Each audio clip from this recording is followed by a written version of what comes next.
تقدیر یې خراب دی، نصیب یې خراب دی. قلمونه ازلي دي، دا فیصلې آسماني دي.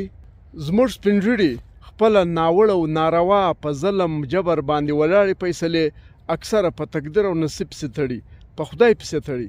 السلام علیکم. زموږ سپین ږیري به د کراچۍ په یو هوټل کې ناست وي، چای به خوري. له بل سپین ږیري به پوښتنه وکړي ته لور لرې؟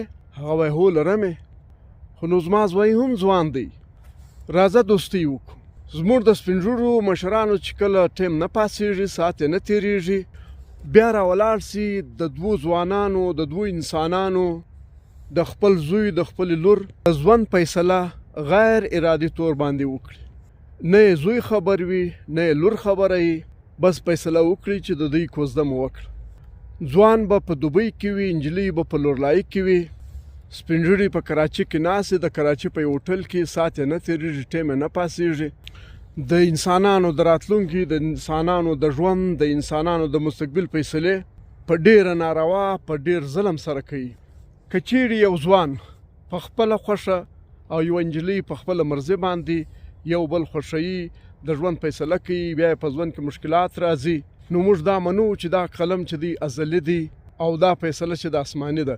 او که چیرې زموږ ته سپین ږیري کوي، په چایو ناستې ګپې کوي، مسخرې کوي، او بیا د یو انسان، د دوو انسانانو د ژوند د راتلونکي فیصله کوي، واده یې کوي، کوزده یې کوي، نو دغه فیصله دې په ازل پسې نه تړي، په قسمت پسې دې نه تړي، په تقدیر پسې دې نه تړي.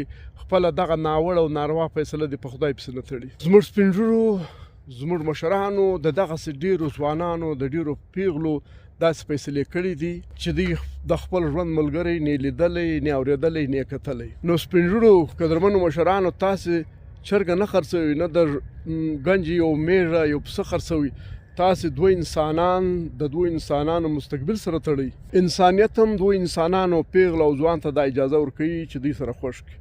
اسلام یې هم ورکوي، او مور پلار به هم خامخا ورکوي، ورور به هم خامخا ورکوي، او زموږ دغه سپین ږیري چې دي دا به هم خامخا ورکوي. پوښتنه به د پیغلې او ځوان څه کېږي، بیا به د دوی کوزده کېږي.